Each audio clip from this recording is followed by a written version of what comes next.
Waalaikumsalam warahmatullahi wabarakatuh. Alhamdulillahirabbil alamin wassalatu wassalamu ala asyrafil anbiya'i wal mursalin sayyidina wa maulana Muhammadin wa ala alihi wa ashabihi ajmain. Rabbi shrah li sadri wa yassir li amri wahlul 'uqdatam min lisani yafqahu qawli. Rabbi zidni ilma warzuqni fahma, amin ya rabbal alamin. Ibu-ibu yang dirahmati Allah Subhanahu wa taala, alhamdulillah pada pagi hari di Indonesia nggih, sana sudah malam nih terus. Marilah kita mulai pengajian kita ini dengan terlebih dahulu membaca surat Al-Fatihah. A'udzu billahi minasyaitonir rajim. Bismillahirrahmanirrahim. Alhamdulillahi rabbil alamin. Ar-Rahmanir Rahim. Maliki yaumiddin. Iyyaka na'budu wa iyyaka nasta'in. Ihdinas siratal mustaqim. Siratal ladzina an'amta 'alaihim ghairil maghdubi 'alaihim waladdallin. Raditu billahi rabba wa bil islami dina wa bi Muhammadin nabiyyan wa rasula. Rabbi zidni ilma warzuqni fahma, amin ya rabbal alamin. Ibu-ibu yang dirahmati oleh Allah Subhanahu wa taala, ini adalah kelanjutan dari tafsir surat Al-Fatihah yang 2 bulan yang lalu nggih, kira-kira kita ngaji bersama-sama. Nah, hari ini kita akan lanjutkan pada surat yang kedua, yaitu Alhamdulillahirabbil alamin, insyaallah sampai ghairil maghdubi 'alaihim waladdallin. Amin. Nggih, bagi yang ingin melihat kembali apa yang telah kita kaji pada 2 bulan yang lalu, itu ada di link. Linknya adalah s.id/Fatihah part 1. Nah, pada hari ini kita akan melanjutkan yang pertama, ayat yang kedua, yaitu Alhamdulillahirabbil alamin. Alhamdulillahirabbil alamin itu sangat utama, mempunyai fadilah. Di antara fadilah dan keutamaannya itu sebagaimana diungkap di dalam hadis, Rasulullah Shallallahu alaihi wasallam bersabda, afdalu dzikri la ilaha illallah wa afdalud du'a alhamdulillah. Jadi sabdanya Rasulullah, afdalud dzikri la ilaha illallah wa afdalud du'a alhamdulillah. Jadi kalau kita bayangkan menjadi dua kutub itu antara awal dan akhir, maka seseorang itu di dalam hidupnya itu adalah dituntut untuk betul-betul bisa la ilaha illallah. Tuntutannya adalah la ilaha illallah, nanti berakhir menjadi alhamdulillah. Nah, sehingga di sini disebutkan bahwa yang namanya alhamdulillah, alhamdulillah ini ada satu hadis yang diungkapkan bahwa mana kok malah hilang ini catatannya. Alhamdulillah itu adalah kata-kata wa akhiru da'wahum alhamdulillah, dan apa yang diucapkan oleh para ahli surga itu adalah alhamdulillah. Itu adalah akhir dari perjuangan kita memahami, memaknai, mendalami, menghikmati, bahkan mengamalkan dari arti la ilaha illallah, tiada Tuhan selain Allah.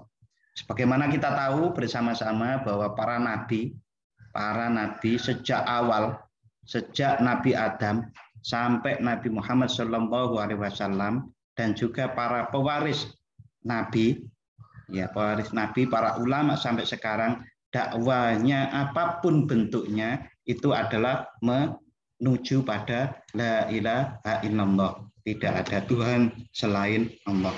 Sehingga dalam satu hadis juga disebutkan bahwasannya miftahul jannah, kunci surga itu adalah la ilaha illallah. Dan juga ada yang hadis yang lain, man, barang siapa yang akhir ucapannya di dalam hidupnya, maka dia akan mendapatkan surga. Atau menjelang mati itu betul-betul bisa mengucapkan la ilaha illallah. Itu adalah sebuah awal dari perjuangan hidup kita. Kalau betul-betul kita mampu melaksanakan, mengamalkan la ilaha illallah, maka nanti kita akan mendapatkan alhamdulillah. Dalam kehidupan ini bagaimana alhamdulillah? Di dalam surat Ibrahim ayat 7 ini disebutkan begini. Wa id ta'adzana rabbukum la in syakartum la azidannakum wa la in kafartum inna adzabi lasyadid. Allah mengumumkan, Tuhan kalian, Allah mengumumkan maksudnya, apabila kalian bersyukur maka akan kami tambah nikmat-nikmatnya. Tetapi wala in kafartum, apabila kufur, kalian kufur, inna adzabi lasyadid, ingatlah bahwasannya sesungguhnya azab Allah itu sangat keras. Nah, bagaimana caranya bersyukur? Rasulullah Shallallahu Alaihi Wasallam dalam satu hadis menyebutkan, qala Nabi Shallallahu Alaihi Wasallam, idza qulta alhamdulillahi rabbil alamin faqad syakartallah fazadaka. Rasulullah Shallallahu Alaihi Wasallam pernah bersabda, apabila kamu ucapkan alhamdulillahi rabbil alamin, segala puji bagi Allah, Tuhan semesta alam, berarti engkau telah bersyukur kepada Allah dan Dia niscaya akan menambahkan nikmat kepadamu. Ya, kita sudah diajarkan sejak kecil bahwasannya kalau kita itu habis makan alhamdulillah, habis minum alhamdulillah, dan segala aktivitas-aktivitas kita yang ada kenikmatannya kita diajarkan untuk mengucapkan alhamdulillah. Nah, karena begitu pentingnya alhamdulillah ini, yaitu bahwasanya cara bersyukur diantaranya itu adalah dengan mengucapkan alhamdulillah. Tentu sebagaimana kita pahami bersama-sama, yang namanya mengucapkan kalau di dalam Islam itu adalah ucapan lisan, ucapan hati, ucapan perasaan, dan ucapan perilaku. Jadi itu keseluruhan diri kita itu adalah menjadi ucapan. Bukan hanya sekedar ucapan lisan. Karena bisa jadi orang itu mengucap lisan, tetapi hati mengingkari. Bisa jadi seseorang itu mengucapkan dengan lisan, tapi rasa jiwanya tidak sama dengan yang dia ucapkan. Juga banyak orang yang ucapannya tidak sama dengan perilakunya. Karenanya, ibu-ibu yang saya hormati, bahwasannya ucapan kalau itu ada tersurat dalam Al-Quran, tersurat dalam hadis, itu maknanya adalah keseluruhan diri kita. Ucapan lisan, ucapan hati, ucapan jiwa, dan ucapan perilaku kita. Nah, sebegitu pentingnya alhamdulillahirabbil alamin, sehingga ada hikmah-hikmah, fadilah-fadilah yang diungkapkan oleh Rasulullah Shallallahu Alaihi Wasallam.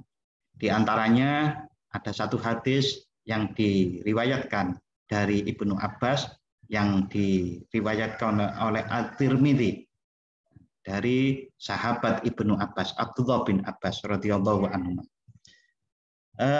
Rasulullah qala ja'al Ibnu Abbas itu berkata, mengisahkan, ja'al fuqara'u ila Rasulillah sallallahu alaihi wasallam. Para orang fakir itu datang kepada Rasulullah Shallallahu Alaihi Wasallam. Faqalu, kemudian curhat. Ya, saya terjemahkan curhat karena isinya curhat ini. Ya Rasulullah, wahai Rasulullah, innal agniya ayusalluna kama nusolli.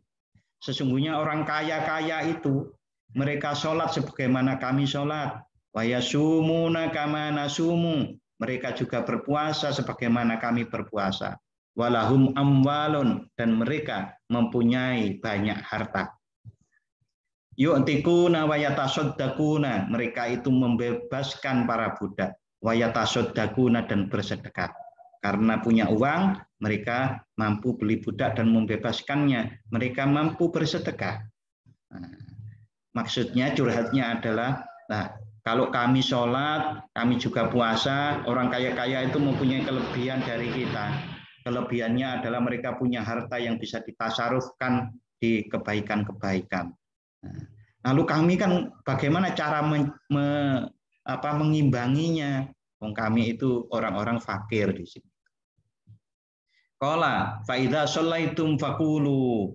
Rasulullah Shallallahu Alaihi Wasallam bersabda, fa idza shallaitum, tatkala kalian itu selesai dari sholat, faqulu, ucapkanlah subhanallah, maha suci Allah, salasan wa salasina marratan, 33 kali. Walhamdulillah, 33 kali. Salasan wa salasina marratan. Wallahu akbar, dan Allahu akbar arba'an wa salasina, 34.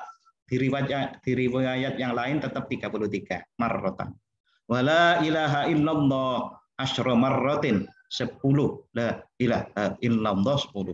Fa innakum tudrikuna bihi man sabaqakum, maka kalian akan menemui, mensejajari dengan fala'a. Fa innakum tudrikuna bihi, maka kalian akan mensejajari dengan itu.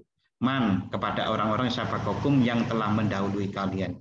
Wala yasbiqukum, dan tidak ada yang menyalip kalian, mim ba'dakum. Man ba'dakum, orang-orang sesudah kalian.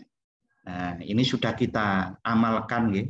Mungkin ini jadi penguat kembali bahwa apa yang kita lakukan selama ini itu dasarnya diantaranya adalah hadis ini. Oleh karenanya monggo kita sama-sama berusaha istiqomah untuk melakukan ini. Bapak, umpamanya ada pertanyaan, kita itu sering juga gitu loh, bahkan istiqomah juga mengamalkan ini, tapi kok ya hidup itu kok sepertinya tidak ada perkembangan menjadi lebih baik. Nah, yang menjadi pertanyaan itu adalah parameter hidup itu kok nggak bertambah lebih baik gitu. Jangan-jangan parameternya berbeda. Karena parameter itu bisa jadi orang mengatakan lebih baik, maksudnya adalah kalau sudah mengucapkan 33 kali subhanallah, 33 kali alhamdulillah, 33 kali atau 34 Allahu akbar, kemudian la ilaha illallah 10 kali sesudah sholat, kok nggak ada parameternya apakah kemudian menjadi al-agniya, menjadi orang kaya. Bukan seperti itu. Kaya itu sebetulnya parameternya itu adalah karunia atau anugerah Allah, meliputi segala keseluruhan anugerah. Ibu-ibu, saya pernah mendapatkan cerita seperti ini. Ada seorang nenek-nenek mempunyai banyak anak, tapi ini kisahnya hanya antara 2 orang anaknya. Yang satu itu profesinya sama-sama profesi di pasar, tetapi lain yang dijual. Yang salah satunya itu uangnya sering hilang. Yang satunya sering sakit-sakitan. Nah, kemudian nenek ini dicurhati oleh yang uangnya sering hilang. Uang saya itu loh, Bu, kok sering hilang ya? Ibunya itu senyum sambil begini. Biarlah uangmu itu hilang, nyatanya uangmu juga masih banyak. Mengapa begitu? Karena bisa jadi ujianmu itu adalah uang hilang itu. Enak mana? Diuji uang hilang dengan diuji sakit, katanya begitu. Nah, ibu-ibu ini mengambil kesimpulan seperti itu. Nah, oleh karenanya, ibu-ibu yang saya hormati, penting sekali kita melihat karunia Allah itu adalah secara komprehensif.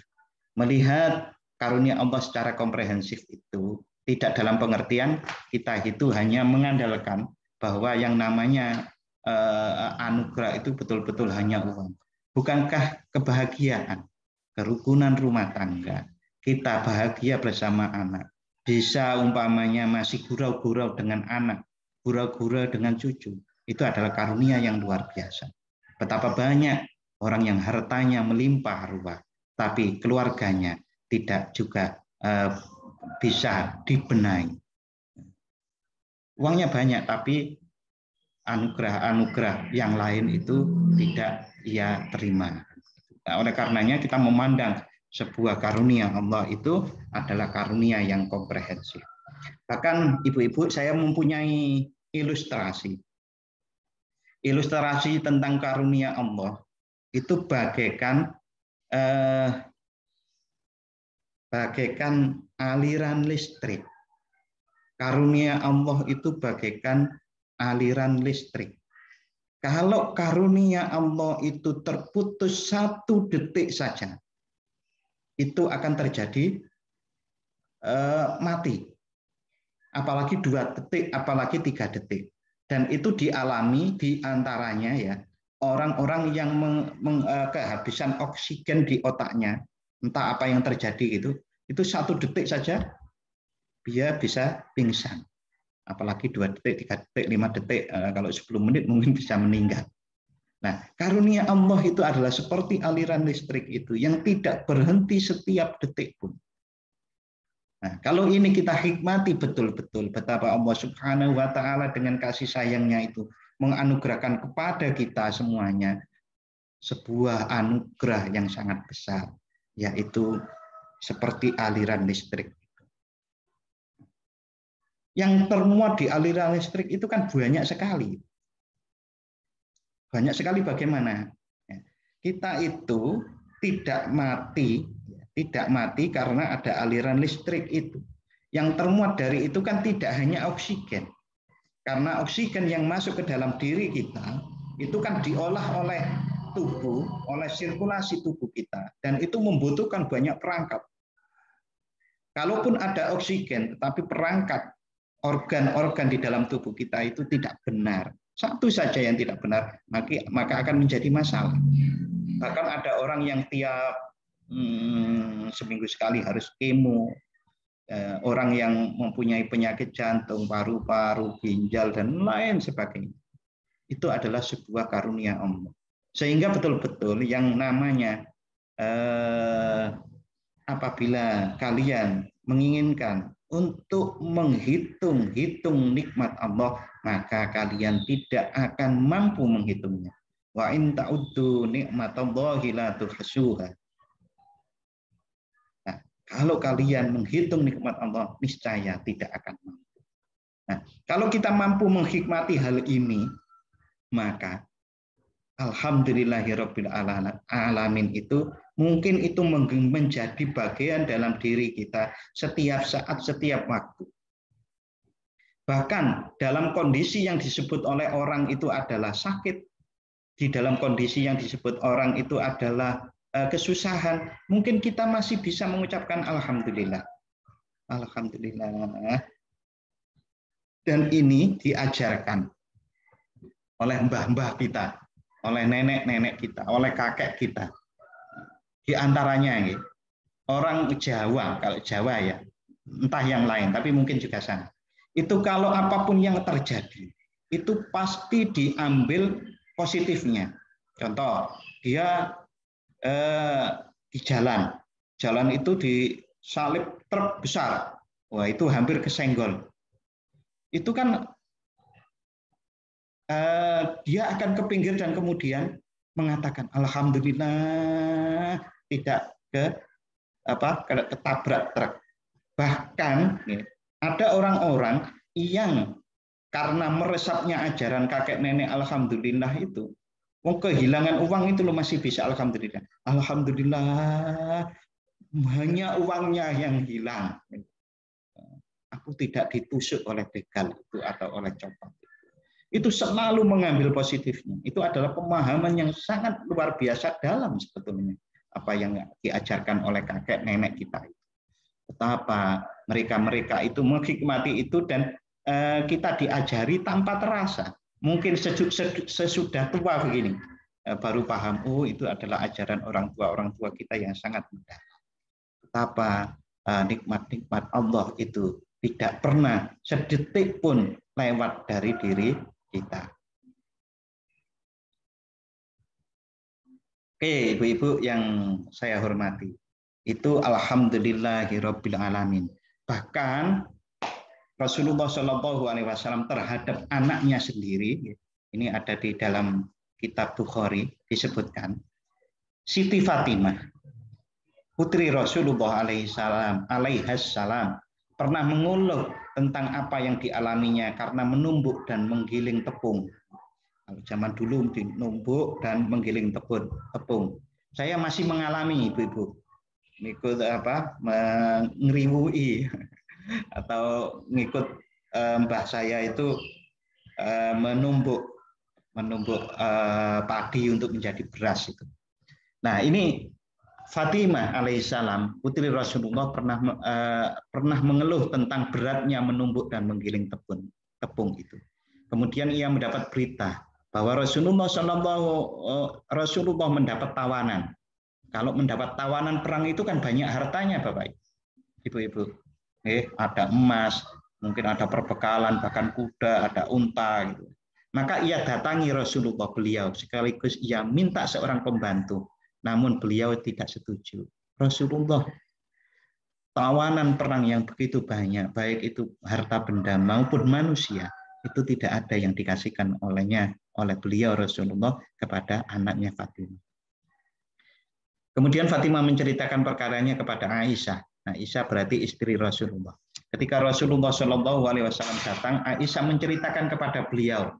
Berarti curhatnya kepada ibu tirinya, lalu ibu tirinya menceritakan kepada Rasulullah. Maka beliau mendatangi kami berdua saat kami sudah masuk ke tempat tidur kami untuk beristirahat. Lalu beliau berkata, tetaplah kalian di situ hingga aku mendapatkan kedua kaki beliau yang dingin di dekat dadaku. Beliau bersabda, maukah, berarti ini kalau dibayangkan berarti Rasulullah SAW itu duduk di sisi Siti Fatimah maupun Siti Aisyah itu, karena ini mendapatkan kedua kaki beliau, atau jangan-jangan nggak ada ranjangnya kan begitu, sehingga Rasulullah itu duduk di sisi pembaringan mereka berdua itu. Lalu Rasulullah bersabda, maukah kalian berdua aku tunjukkan sesuatu yang lebih baik dari apa yang kalian berdua pintar, yaitu jika kalian sudah berada di tempat tidur kalian, bacalah takbir Allahu Akbar 34 kali, hamdalah 33 kali, dan tasbih subhanallah 33 kali, karena sesungguhnya bacaan-bacaan ini lebih baik dari apa yang kalian berdua memintanya. Nah, teks-teks ini Allahu Akbar 34 kali ya seperti biasanya aja dibaca, dibalik nggak apa-apa. Ini bukan rukun sholat yang harus tertib atau rukun wudhu yang harus tertib.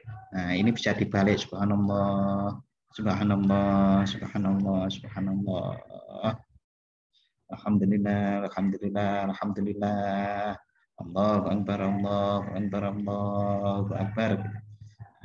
Kemudian pas di tempat tidur. Nah, syukur-syukur sampai les, kemudian tertidur. Betapa bagusnya tidur kita. Dengan iringi dengan zikir-zikir kepada Allah. Ibu-ibu, selanjutnya, alhamdulillah itu mempunyai makna. Itu tadi adalah keutamaan. Itu ada keutamaan alhamdulillahirabbil alamin. Sekarang alhamdulillah itu maknanya apa? Alif lam al ini pada kata alhamdu dimaksudkan untuk melengkapi bahwa segala macam jenis dan bentuk pujian itu hanya untuk Allah semata. Ini poin pentingnya, segala macam jenis dan bentuk pujian itu hanya untuk Allah. Nah, ini kalau dipetakan, diperinci itu ada 4. Pujian di seluruh dunia ini, di seluruh sebelum dunia ini didiami manusia, berarti di surga maupun di akhirat nanti kalau ada pujian itu semuanya itu adalah milik Allah. Itu kalau diperinci, dipetakan menjadi 4 ini. Yaitu ada pujian dari Allah kepada Allah, pujian dari Allah kepada makhluk, pujian dari makhluk kepada Allah, pujian dari makhluk kepada makhluk, pujian dari Allah kepada Allah. Nah, seperti Allah mengucapkan, Allah berfirman di dalam ayatnya, Alhamdulillahirabbil alamin. Itu sesungguhnya adalah Allah mengumumkan bahwa aku itu maha terpuji. Ada pujian dari Allah kepada makhluk. Contohnya adalah saat Allah memuji Rasulullah di dalam Al-Quran.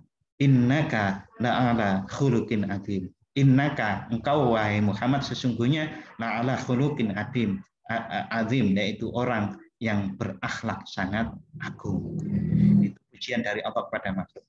Pujian makhluk dari makhluk kepada Allah. Ya seperti kita mengucapkan alhamdulillah, Engkau maha sempurna ya Allah.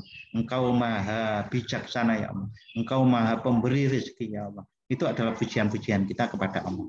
Pujian dari makhluk kepada Allah. Pujian dari makhluk kepada makhluk. Umpamanya ada orang mengatakan, oh engkau ternyata adalah orang yang sangat dermawan. Itu adalah pujian dari orang ke orang lain. Tapi sesungguhnya segala pujian itu adalah milik Allah. Mengapa? Mengapa kok seperti itu? Karena pujian seseorang dari makhluk ke makhluk ini umpamanya mengatakan dia dermawan.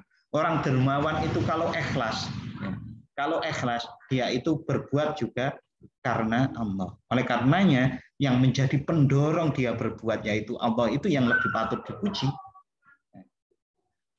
Ada juga kok orang itu kalau memuji bukan karena Allah, berarti dia melihat sesuatu kebaikan.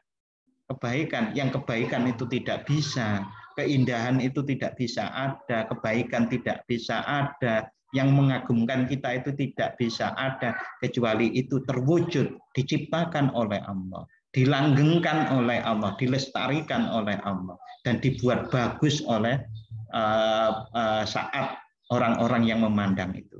Karena satu saat, ibu-ibu yang saya hormati, bisa jadi sesuatu yang bagus itu dipandang tidak bagus oleh orang. Mengapa? Suasana hati. Karena suasana hatinya itu tidak bagus, maka dia itu memandang sesuatu bunga yang bagus pun tidak menjadi bagus. Orang yang begitu dermawan tidak menjadi, dalam pandangan dia itu dermawan. Sebabnya adalah karena dia jiwanya lagi tidak mood, sehingga dia tidak bisa melihat keindahan-keindahan. Nah, oleh karena itu, ibu-ibu yang saya hormati, bahwa sungguh bahwa yang namanya pujian itu hanya patut untuk Allah. Lalu kita bagaimana? Ya kita kalau dipuji oleh Allah, dipuji oleh orang lain, kita harus mengatakan alhamdulillah atau masya Allah, la haula wala quwwata illa billahil aliyyil azim, atau masya Allah la quwwata illa billah. Mengapa kok seperti itu? Iya, sesungguhnya ini adalah kehendak Allah. Atau juga jawab yang lain. Ada min fadli rabbi, seperti Nabi Sulaiman. Ya, ini semuanya itu adalah keutamaan anugerah dari Allah Subhanahu wa taala. Maka yang patut dipuji hanyalah Allah. Kalau saya itu hanyalah sebuah bayang-bayang, sebuah ekspresi atau sifat amal lah, sifat af'al, bukan amal, sifat af'alnya Allah Subhanahu wa taala. Bapak Ibu, ibu-ibu semua ya, mau diskusi dulu, silakan kalau ada pertanyaan tentang ayat Alhamdulillahirabbil alamin ini tadi. Kami persilakan. Mari dipersilakan Ibu-ibu. Silakan Bu Puji. Assalamualaikum. Waalaikumsalam warahmatullahi wabarakatuh. Sehat Bu Puji? Alhamdulillah. Alhamdulillahirabbil alamin. Izin bertanya Pak Ustadz. Ya, silakan. Itu kalau mengenai ucapan alhamdulillah itu, kalau biasanya kalau kita kena musibah itu ya untuk diri saya sendiri biasanya yang diucapkan ya astagfirullah dulu. Astagfirullah. Tapi kalau di surat Al-Baqarah dianjurkan untuk itu ya, membaca innalillahi ya. Jadi apalagi untuk ucapan alhamdulillah, biasanya kita mengucapkan alhamdulillah itu hal-hal yang ibaratnya kita sudah mengetahui hikmah dari musibah itu, baru kita bilang alhamdulillah gitu. Jadi di akhir setelah kita bisa memaknai musibah yang kita hadapin, baru kita bisa mengucapkan alhamdulillah itu. Jadi sebelumnya pas awal-awal kena musibah itu biasanya berat untuk bilang alhamdulillah, paling ya astagfirullah, kalau enggak innalillahi begitu. Bagaimana menurut pendapat Pak Ustadz? Terima kasih. Terima kasih, pertanyaan yang bagus sekali Bu Puji. Jadi begini Bu Puji, sebagaimana panjenengan Ibu Puji ungkapkan tadi, bahwa kalau sudah ketemu hikmahnya itu bisa alhamdulillah.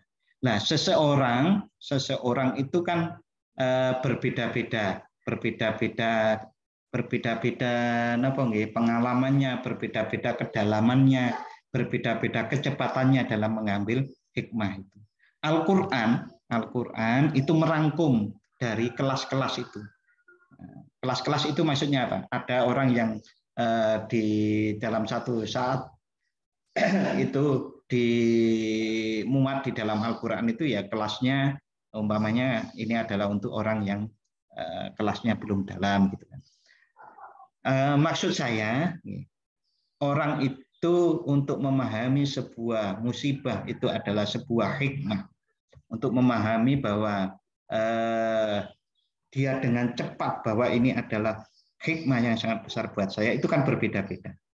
Maka dari situlah bisa jadi orang itu bisa mengucapkan alhamdulillah saat dia mengalami musibah itu. Karena apa? Dia bukan melihat musibahnya itu, tapi hikmahnya. Kok bisa secepat itu? Pengalaman mengajari dirinya bahwa ini hikmahnya luar biasa, maka saya alhamdulillah. Nah, maka sebetulnya kita itu kalau dapat musibah mau mengucapkan yang mana dulu? Yang mana dulu? Tergantung diri masing-masing. Hanya saja yang diajarkan bagaimana cara memulainya agar bisa seseorang itu kena musibah alhamdulillah. Awalnya innalillahi wa inna ilaihi raji'un. Karena seseorang akan mampu menghikmati kehidupannya dalam rangka menuju Allah itu kalau dia bisa menghikmati dirinya itu adalah lillah. Innalillah, saya itu milik Allah. Nah, karena milik Allah ibaratnya, dan Allah itu maha bijaksana, maka apapun yang Allah perbuat untuk diri saya, maka saya alhamdulillah. Maka yang pertama itu betul-betul menghikmati diri kita itu adalah milik Allah.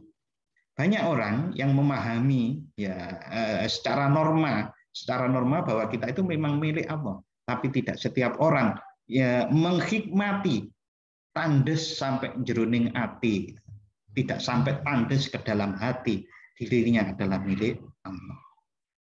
Nah, kalau dirinya milik Allah itu maka orang itu nggak bisa sombong. Namun saya hanya milik Allah kok sombong. Nah, saya melihat orang itu kok dapat karunia besar sekali lalu kemudian iri. Tidak bisa. Karena semua itu milik Allah. Saya hanya milik Allah, dia hanya milik Allah. Allah maha bijaksana. Allah membuat dia, mengkaruniai dia itu mendapatkan anugerah. Mengapa saya iri?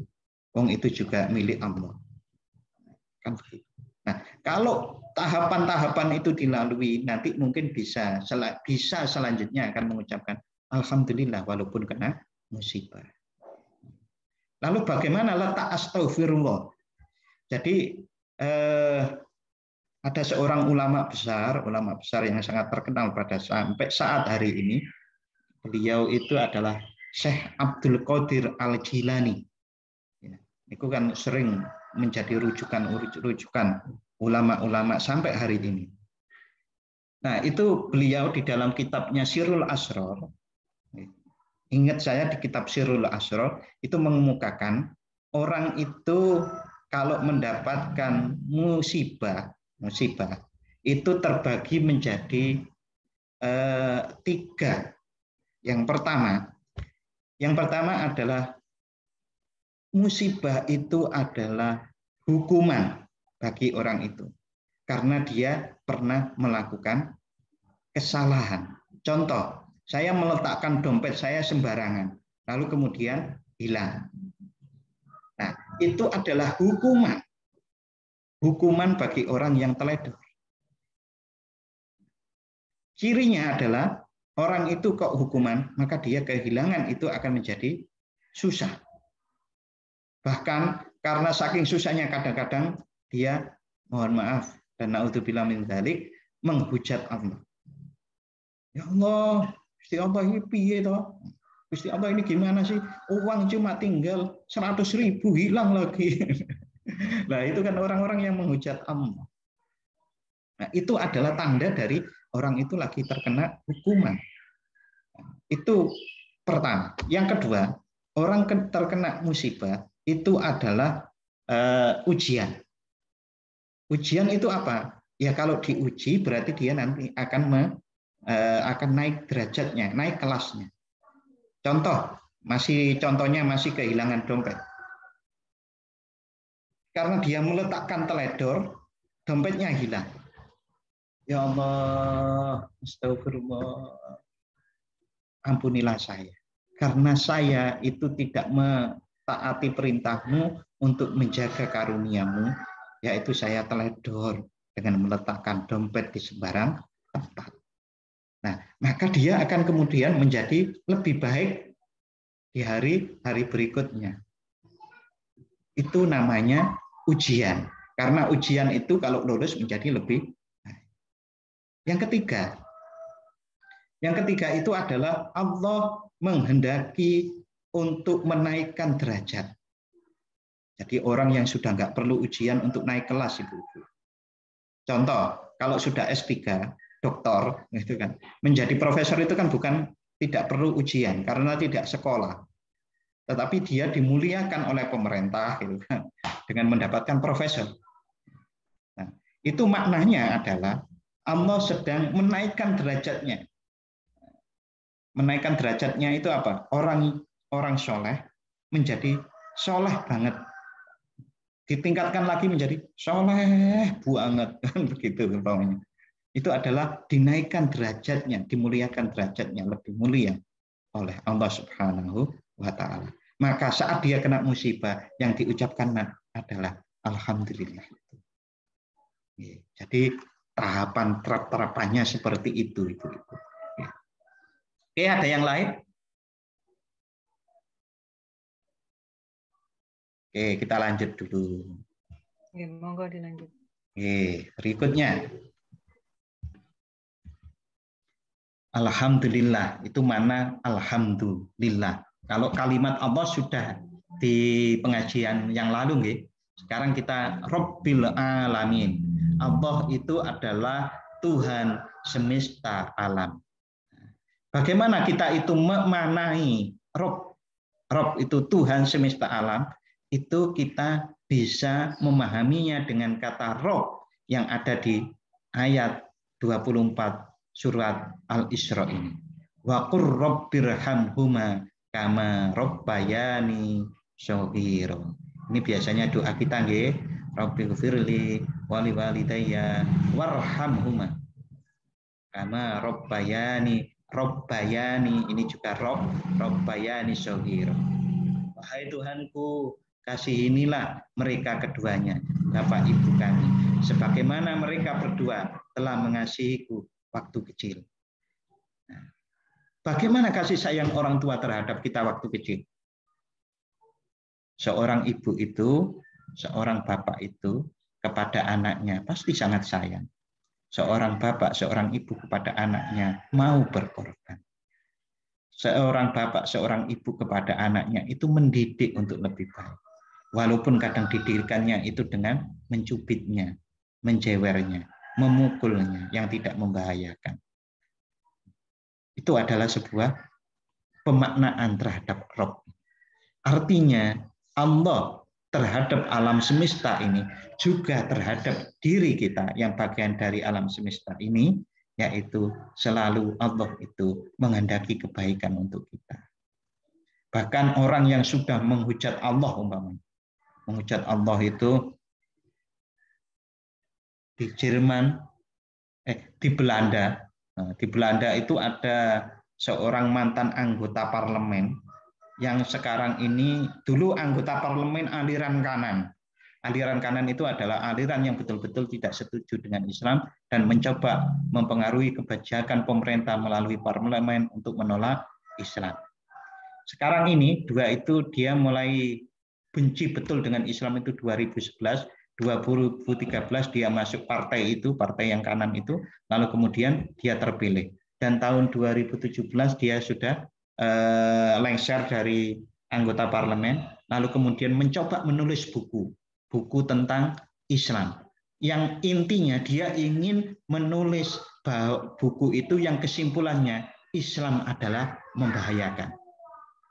Tetapi ibu-ibu yang saya hormati, yang terjadi adalah setelah dia mempelajari Islam, Al-Quran, hadis, sekarang pandangannya berubah. Pandangannya berubah bahwa Islam itu ternyata tidak membahayakan. Bahkan Islam itu rahmatan lil alamin. Allah dengan Islam yang diturunkan kepada umat manusia ini adalah untuk merahmati alam semesta ini. Nah, dia menemukan seperti itu. Artinya, mohon maaf, pada tahun 2011 dia menghujat Islam. Tetapi Allah memberi kesempatan dia. Sehingga tahun 2017 dan hari ini dia itu mengakui Islam tidak membahayakan.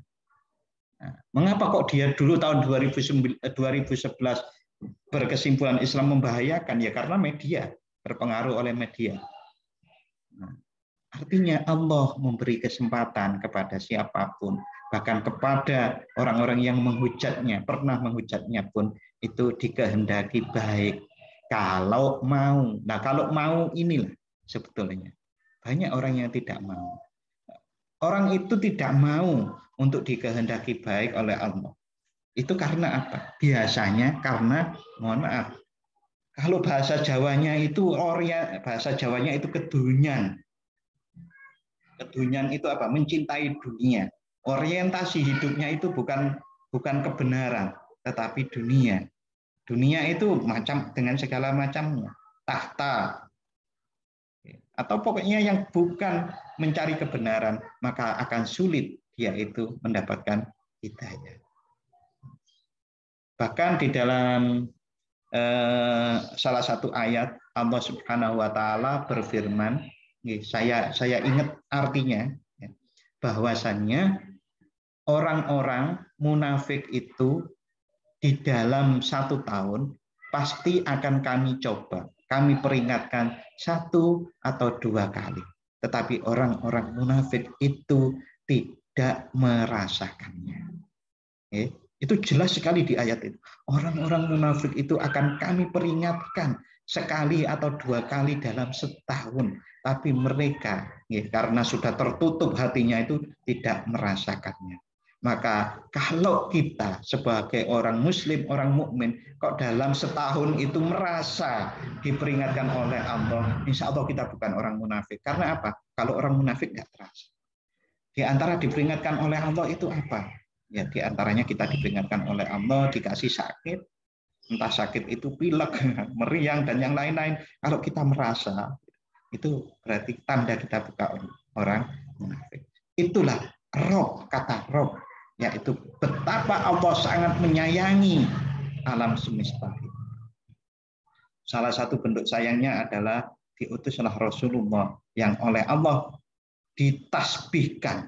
Allah itu diangkat menjadi Rasul, ditetapkan Rasul yang rahmatan lil alamin. Sebagaimana di salah satu ayat di surat Al-Anbiya. Berikutnya kami lanjut, saya lanjut untuk menjelaskan kata Rob. Bisa dipahami ibu-ibu, Rob ini seperti apa? Berikutnya.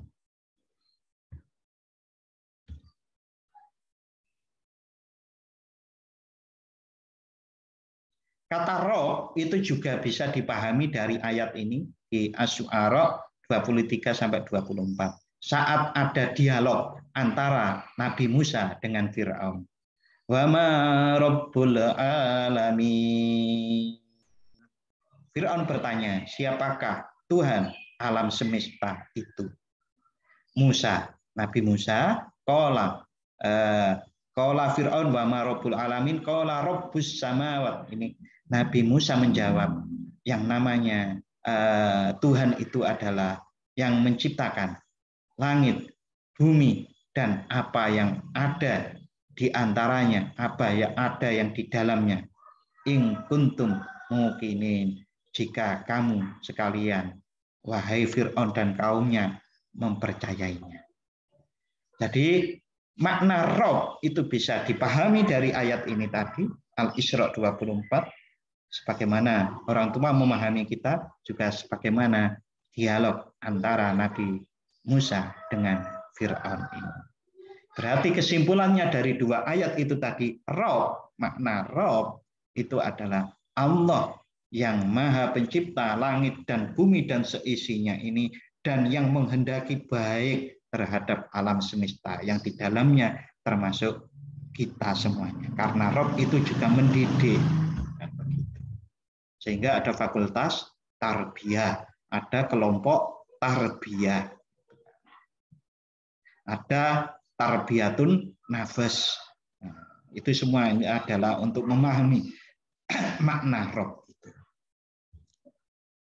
Ini ada sebuah penjelasan. Ar-Rabbi adalah pemilik, penguasa, dan pengendali.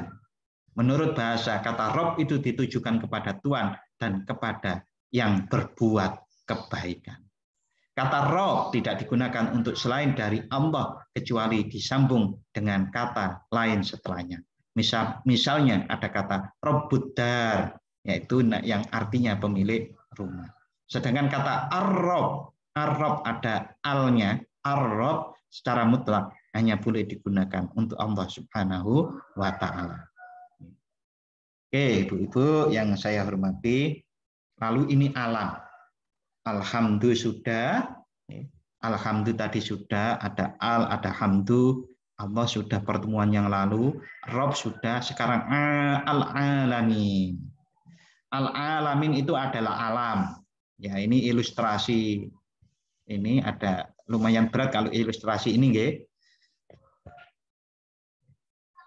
Semua ilmu pengetahuan yang diperoleh dari alam semesta, siapapun yang menemukannya, mukmin, kafir, ataupun munafik, ataupun siapapun, ilmu yang diperoleh dari alam semesta sesungguhnya adalah tanda atas keberadaan dan kekuasaan Allah Subhanahu wa Ta'ala. Karena alam semesta ini adalah ciptaan Allah. Seseorang yang mempunyai ilmu namun tidak menemukan tanda kekuasaan Allah Subhanahu wa Ta'ala di dalamnya, maka ilmunya tidak atau kurang berguna. Maka diperlukan benang merah yang menghubungkan setiap ilmu dengan tanda kekuasaan Allah yang ada di temuan-temuan ilmu pengetahuan itu. Ya, oleh karenanya ada sebuah kalimat, ya, saya lupa apakah itu hadis atau bukan. Manis dada ilman walam yazdad hudan lam yazdad minallahi illa bu'dan. Barang siapa tambah ilmunya, manis dada ilman, barang siapa tambah ilmu, lam yazdad hudan, tidak tambah petunjuknya, maka dia lam yazdad hudan lam yazdad minallah, maka dia tidak tambah kepada Allah kecuali tambah jauh. Lam yazdad minallah illa bu'dan, kecuali tambah jauh. Maka sesungguhnya sebetulnya setiap ilmu yang tambah kepada diri kita, kepada siapapun, maka ilmu itu harus menambah hidayah. Hudan itu hidayah. Hidayah itu apa? Hidayah itu adalah tambah tebalnya keimanan kita. Keimanan kita yang paling pokok itu apa? La ilaha illallah. Setiap ilmu sebetulnya harus mempunyai kontribusi terhadap tebalnya iman, tebalnya la ilaha illallah. La ilaha illallah kalau semakin tebal, seseorang akan insya Allah husnul khatimah. Kalau seseorang tambah matinya husnul khotimah, dia akan mendapatkan, dianugerahkan oleh Allah surga, mendapatkan surga. Di surga dia akan mengucap alhamdulillahirabbil alamin. Oke, itu adalah pengertian alhamdulillahirabbil alamin. Ini ada seorang ulama mengatakan, berpendapat al-alamu berarti semua yang diciptakan oleh Allah di dunia dan di akhirat. Sedangkan Al-Qurtubi, Imam Qurtubi berpendapat apa yang dikatakan al-Zajjaj itulah yang benar karena mencakup seluruh alam, dunia dan akhirat. Enggak, alam itu dunia dan akhirat. Menurut penulis di dalam kitab Ibnu Katsir, al-alam berasal dari kata al-alamatu. Alamat itu tanda. Alamat yang pernah dibikin nyanyian oleh salah seorang penyanyi itu. Alamat, nah saya nggak bisa nyanyi. Alamat itu kan kalau kita mau kirim surat itu kan ada alamat atau tandanya. Karena alam sesungguhnya merupakan bukti yang menunjukkan adanya pencipta serta keesaannya. Sebagaimana Ibnu Al-Mu'taj pernah mengatakan, sungguh mengherankan bagaimana mungkin seorang bisa mendurhakai Rabb Allah atau mengingkarinya. Padahal dalam setiap segala sesuatu terdapat untuknya untuk Allah yang menunjukkan bahwa dia adalah Esa. Ungkapan ini, ibu-ibu, Al-Mu'taj ini adalah ungkapan salah seorang yang sudah sangat dalam. Sungguh mengherankan, wong itu kok gak Islam, itu mengherankan. Sungguh mengherankan orang kok nggak taat Gusti Allah, kepada Allah itu mengherankan. Nah itu orang-orang yang seperti itu sudah sangat dalam. Kok iso ya, wong itu maksiat nang Gusti Allah. Kok bisa orang itu maksiat kepada Allah? Lah wong darahnya, hidupnya saja yang bikin Allah. Itu yang dalam gitu, ibu-ibu. Mudah-mudahan Allah Subhanahu wa taala menganugerahkan kepada kita pemahaman-pemahaman mendalam seperti ini sehingga nanti pada ujungnya kita akan betul-betul menjadi pribadi muslim mukmin yang mendekati kafah, mendekati sempurna, mendekati kualitas Rasulullah Shallallahu Alaihi Wasallam. Ini alhamdulillahirabbil alamin. Ada pertanyaan? Kalau belum, saya lanjut. Alhamdulillah. Setelah itu, Pak Ustadz, boleh nanya lagi? Oh, nggih Bu Puji, silakan, nggih monggo Bu. Itu kalau berdoa itu kan ada yang pakai Allahumma, ada yang pakai Robbi. Itu bagaimana, kayak Allahumma firli, ada yang Robbana, Robbik firli gitu. Jadi yang lebih utama pakai Allahumma atau pakai Robbi? Saya jawabnya dengan pertanyaan juga karena saya tidak pinter bahasa Inggris. The Lord itu apa artinya, Bu? Lord, L-O-R-D.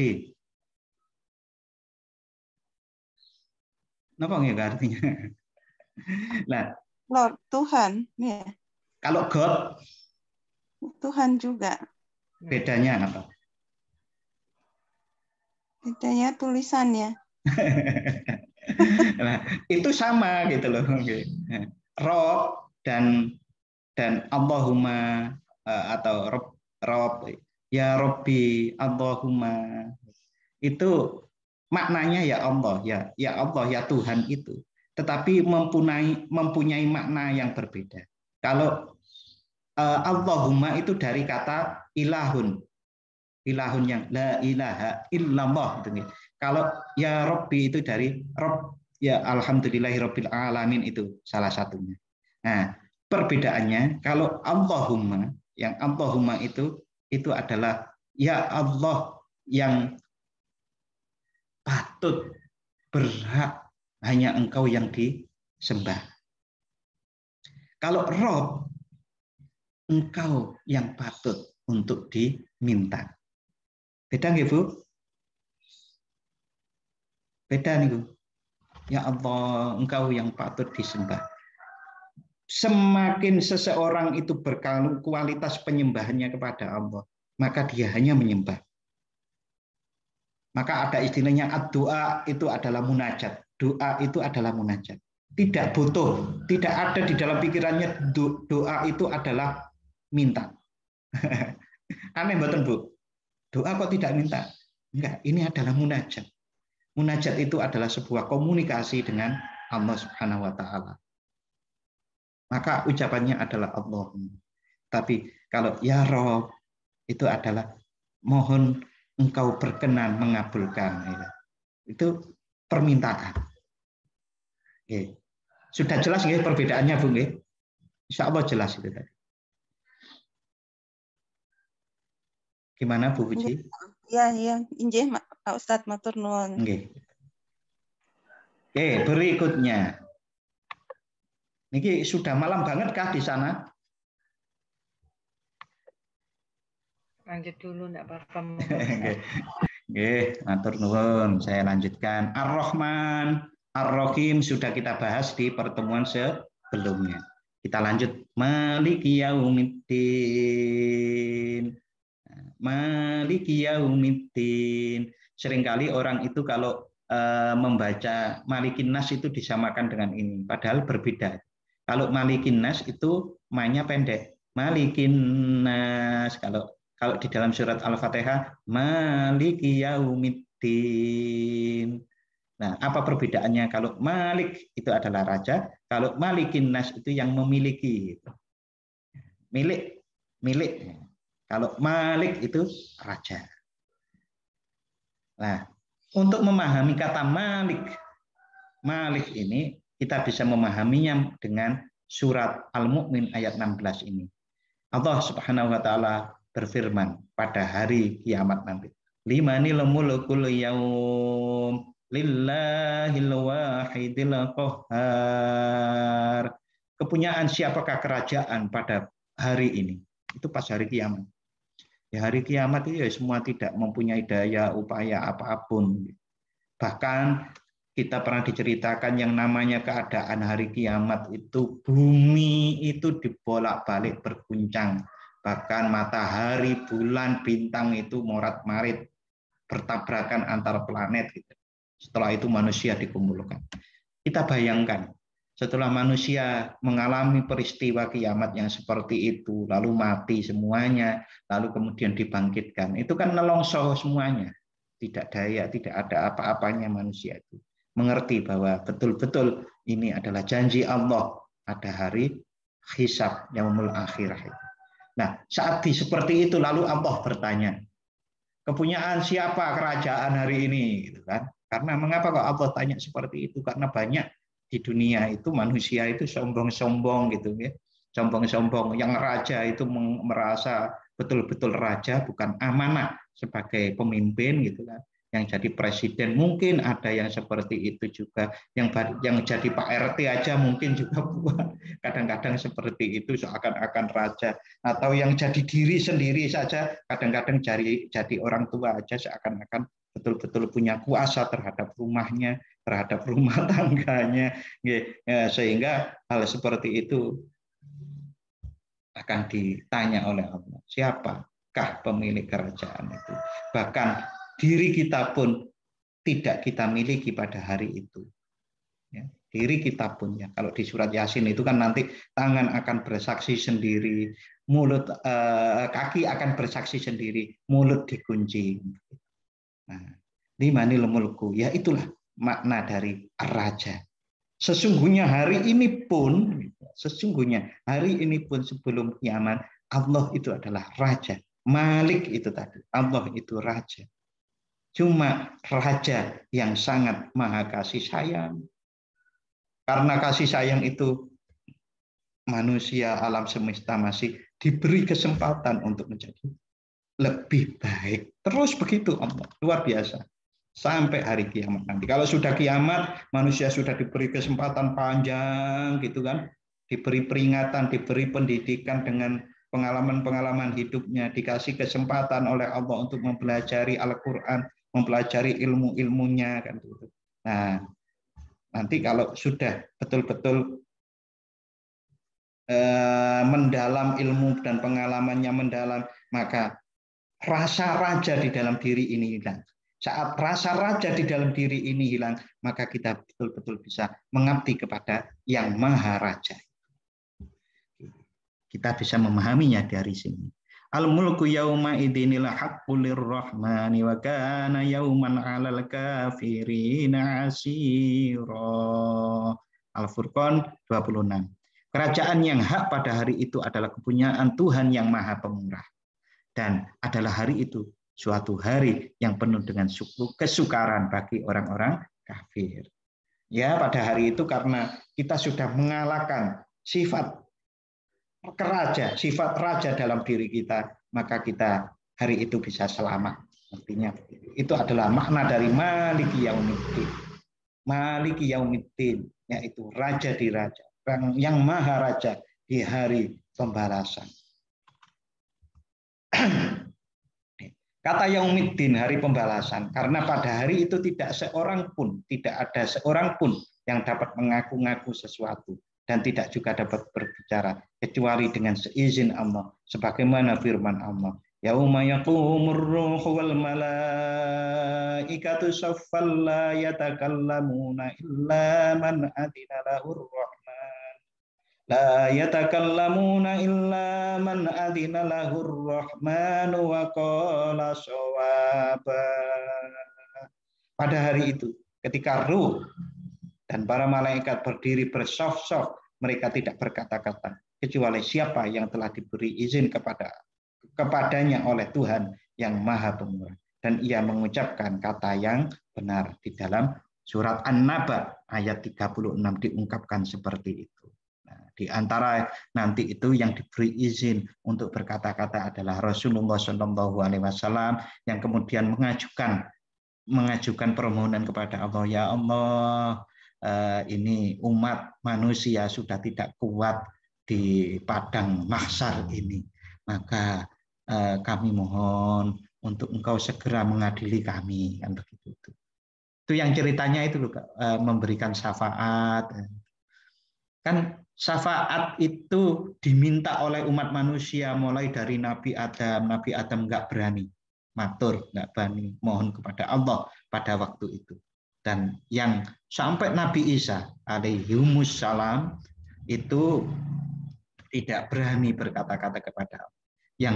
Yang kemudian akhirnya berkata kepada Allah itu dan mendapatkan izin itu adalah Nabi Muhammad SAW.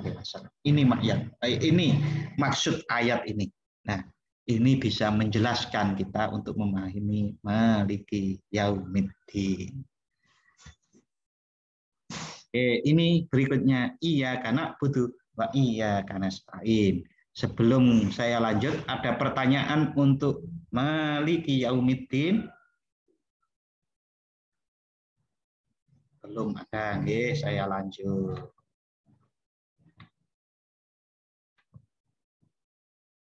Iyyaka na'budu wa iyyaka nasta'in. Hanya kepadamu lah ya Allah, na'budu kami menyembah, wa iyyaka dan hanya kepadamu lah ya Allah, nasta'in kami memohon pertolongan. Kok hanya kepadamu lah, itu adalah didahulukan maf'ul. Yang kedua ini dulu ya. Didahulukan iyyaka hanya kepadamu lah ya Allah, didahulukan maf'ul objek yaitu kata iyyaka, dan setelah itu diulangi lagi iyyaka. Kan ada dua iyyaka, ini adalah merupakan tujuan mendapatkan perhatian bagi kita pembaca-pembacanya ini, dan juga sebagai pembatasan. Artinya kami tidak beribadah kecuali kepadamu ya Allah. Kami tidak beribadah kecuali hanya kepadamu, dan kami tidak bertawakal kecuali hanya kepadamu. Dan inilah puncak kesempurnaan ketaatan. Dan agama itu secara keseluruhan kembali kedua makna di atas, yaitu hanya kepadamu lah ya Allah kita itu menyembah, dan hanya kepadamu lah ya Allah kami itu bertawakal. Doa itu kan tawakal Bapak Ibu. Doa itu tawakal. Dalam pengertian apa? Orang doa itu kula pun nyerah, nyuwun diparingi. Namanya nyuwun diparingi itu kan mau dikasih atau tidak. Itu kan terserah Allah. Karena mau dikasih atau tidak itu terserah Allah, maka kita itu menjadi, ya Allah, niki pun hanya milikmu semuanya ini. Ya Allah, Engkau beri permohonan, Engkau kabulkan permohonan kami atau tidak, itu sesungguhnya hakmu semuanya, maka kami bertawakal, pasrah kepadamu. Itulah yang namanya dikatakan di sini sebagai puncak kesempurnaan ketaatan. Di sini disebutkan ibadah. Menurut syariat ibadah itu berarti na'budu itu adalah ungkapan dari kesempurnaan cinta, ketundukan, dan ketakutan. Sebegitu dalamnya nggih, Bu-ibu. Iyyaka na'budu wa iyyaka nasta'in. Kesempurnaan cinta, ketundukan, dan ketakutan. Kalau orang itu sudah cinta, kata si gomblo, gomblo. Yang gemuk itu siapa itu? Yang nyanyinya karena cinta maka tahi rasa coklat atau apa itu? Atau kalau lagu Malaysia itu demi cinta akan ku seberangi lautan, akan ku daki gunung. Nah, ini bukan cinta benar, apalagi sempurna kecintaan. Kalau cinta kepada Allah, itu cinta kepada Allah betul-betul, ketundukan dan ketakutan betul-betul ini. Contoh yang real ngeten, Bu. Sahabat Abu Bakar radhiyallahu anhu itu pernah memberikan seluruh hartanya untuk perjuangan di jalan Allah.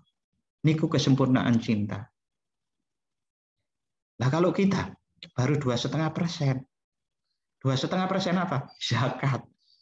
Berarti kalau sahabat Abu Bakar saja yang seperti itu tidak mungkin 100%. Karena apa? Masih ada Rasulullah kan begitu. Berarti di bawahnya lah sedikit. Katakanlah sahabat Abu Bakar itu 99%. Kita itu masih 2,5%. Nah, cara mengukurnya bagaimana? Ya di antaranya tadi, mampu nggak kita itu memberikan bahkan harta benda, jiwa kita kepada Allah Subhanahu wa taala. Nah, jiwa kita itu kalau dulu kan perang, Allahu Akbar perang. Kalau sekarang bagaimana jiwa kita itu? Jiwa kita itu ya menekan rasa malas, menekan rasa benci, menekan rasa marah, mengendalikan rasa iri, mengendalikan rasa dengki, mengendalikan rasa-rasa yang mazmumah, yang tercelah-tercelah itu. Itu adalah berarti kita lagi mengasihkan jiwa kita kepada pengabdian kepada Allah. Nggih, termasuk kalau yang paling rendah nggih. Ya mau sholat kok malas.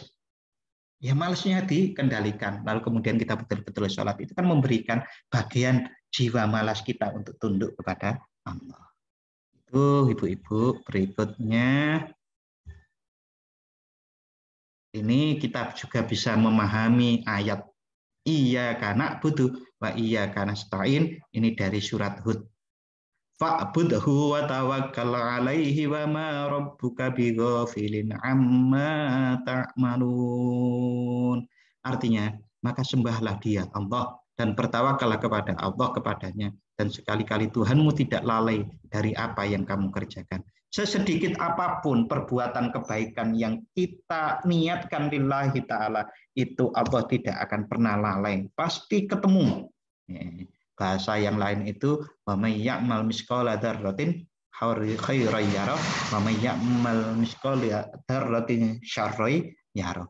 Kejelekan, kebaikan pasti akan tampak. Walaupun seandainya kebaikan atau kejelekan itu berwarna hitam, diletakkan di atas batu hitam di malam yang gelap gulita karena mendung gelap, pasti tetap terlihat. Jadi jangan resah, jangan gelisah saat kita berbuat kebaikan, tidak ada yang menghargai manusia maksudnya. Karena sungguh kalau kebaikan itu betul-betul lillahi ta'ala akan tampak terang benderang. Allah tetap melihat itu terang benderang. Walaupun tadi warnanya hitam di atas batu hitam di malam gelap yang sangat gelap. Tuh, Ibu. dalam ayat tersebut terjadi perubahan dari gaib orang ketiga kepada mukhatab orang kedua atau lawan bicara. Tadi sebelum iya kana budu itu kan gaib. Gaib itu alhamdulillahirabbil alamin. Itu maksudnya gaib itu adalah dalam sisi tata bahasa itu kita menyebut beliau, itu kan? Beliau Allah, beliau Ar-Rahman, beliau Ar-Rahim kan. Tadi iya kana budu wa iya kana nasta'in. Ini tiba-tiba berganti.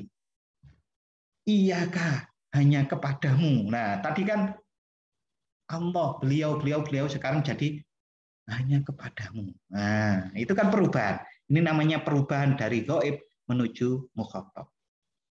Nah, yang ditandai dengan iyaka. Yang demikian itu memang sejalan karena ketika seorang hamba memuji kepada Allah, maka seolah-olah ia merasa dekat dan hadir di hadapannya. Waktu sholat, baca Al-Fatihah, kita betul-betul bisa merasa hadir. Kitanya yang merasa hadir. Karena apa? Allah itu tidak pernah tidak hadir. Kitanya yang harus kemudian dari absen itu hadir kepada Allah Subhanahu wa taala. Oke, ini seorang hamba betul-betul bisa iyaka na'budu, beribadah kalau sudah mampu menghikmati alhamdulillahirabbil alamin, menghikmati ar-rahmanir rahim. Kalau orang itu sudah tahu bersyukur, alhamdulillah dengan makna yang mendalam, maka orang baru bisa menapaki iyaka na'budu secara benar. Kalau orang belum bisa menghikmati ar-Rahman, tidak bisa menghikmati bersyukur, tidak qanaah, itu nanti iyaka na'budunya belum betul-betul berkualitas. Tetapi sudah boleh. Ya karena itu tadi, orang saja di dunia ini ada anak PAUD, ada anak TK, anak SD, anak SMP, SMA, perguruan tinggi, S1, S2, S3. Begitu juga keimanan. Keimanan seseorang itu, ya kadang-kadang juga terkait umurnya gitu. Tapi sebetulnya tidak terkait umur, tapi iman seseorang itu yang ada yang PAUD, ada yang TK, ada SD dan seterusnya seperti itu. Kalau orang-orang yang betul-betul mempunyai ilmu yang seperti sudah S3, maka dia bisa mendidik yang PAUD, mendidik yang TK, mendidik yang SD. Bukan memarahinya, bukan malah menghina-hinanya. Nah, salah satu tanda orang itu kalau ilmunya sudah mendalam, ya tidak menghina, tidak memarahi, mohon maaf, tidak mengkafir-kafirkan, tidak memunafik-munafikan orang. Itu kalau orangnya mendalamnya, seperti kelas itu tadi. Nah kalau ada orang sudah S2 kok menghina orang yang baru SMP, kok menghina kenapa?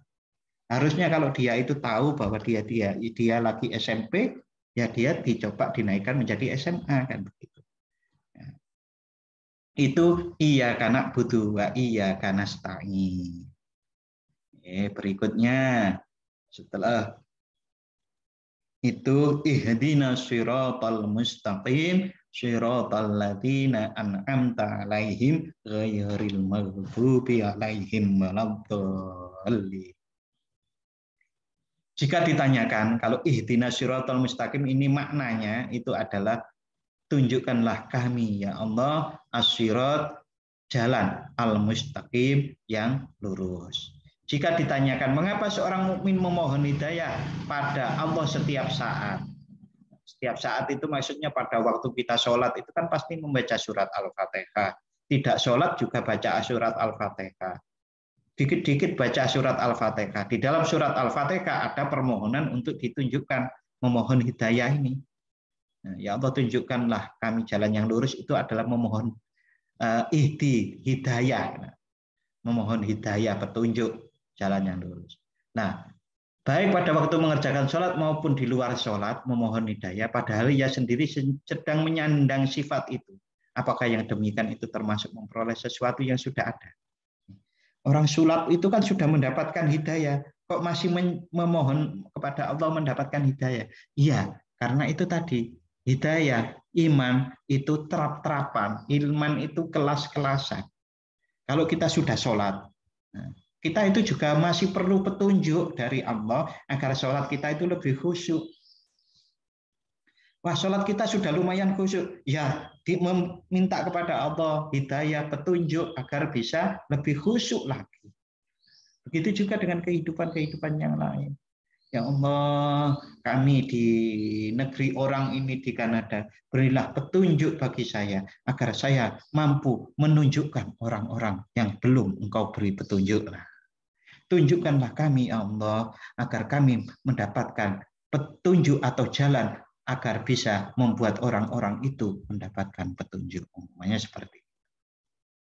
Nih, jawabannya adalah tidak. Apakah termasuk memperoleh sesuatu atau tidak?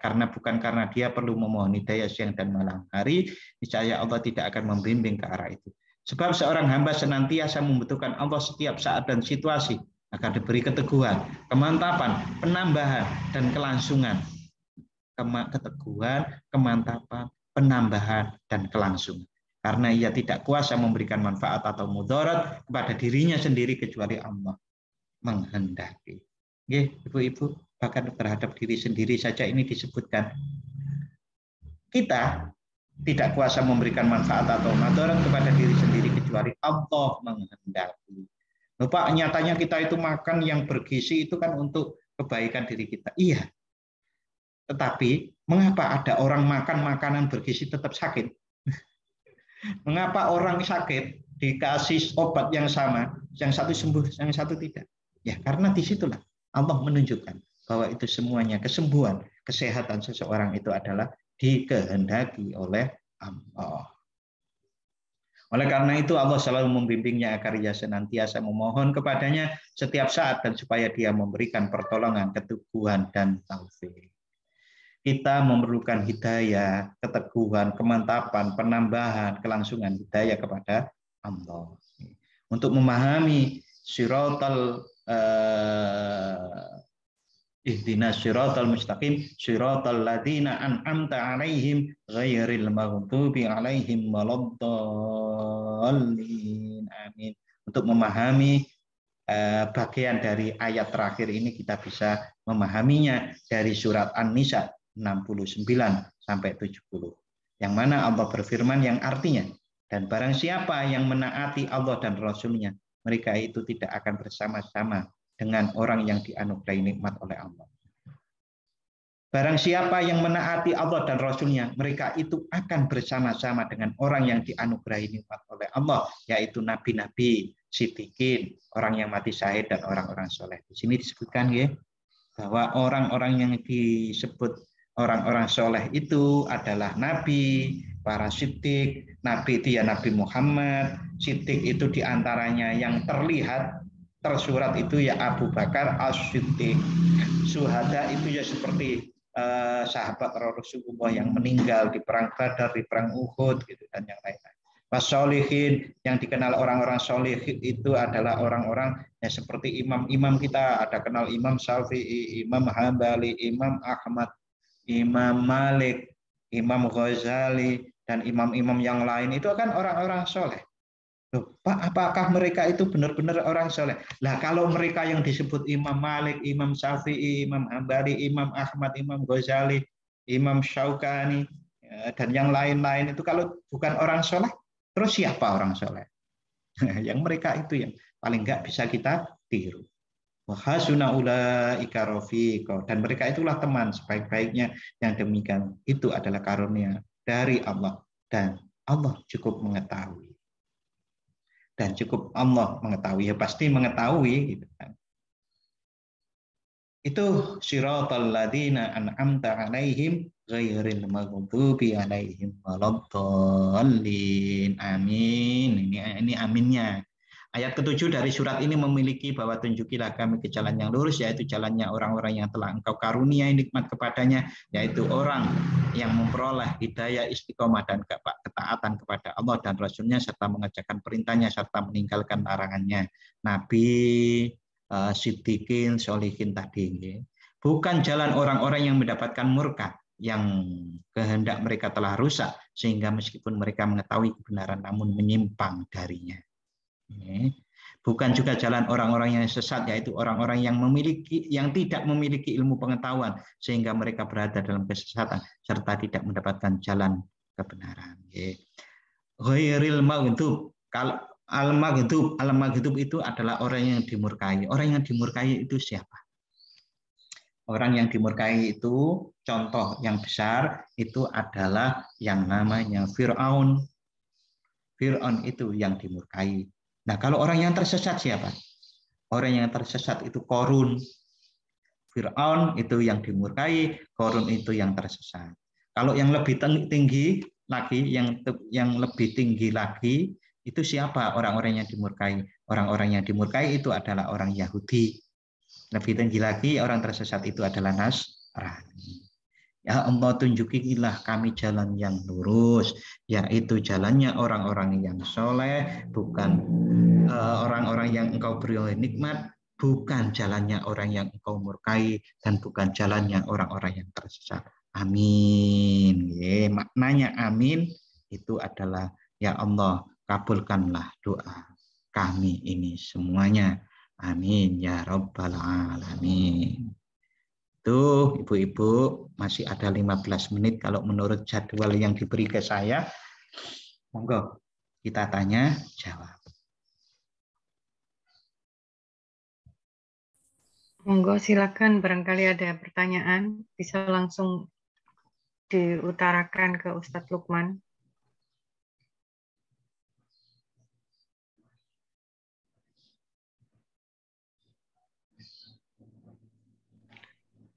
Alhamdulillah, mungkin sudah mendalam sudah sekarang. Alhamdulillah Al-Fatihahnya, Ustadz.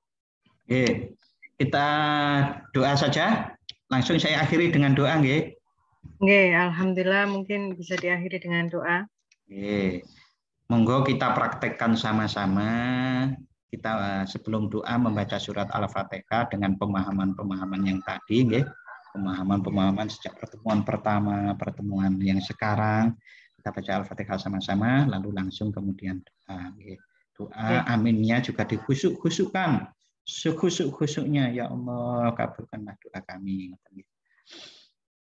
Hadiniyah wa kulli niyatin sholihah. Al-Fatihah. A'udzu billahi minasy syaithanir rajim. Bismillahirrahmanirrahim.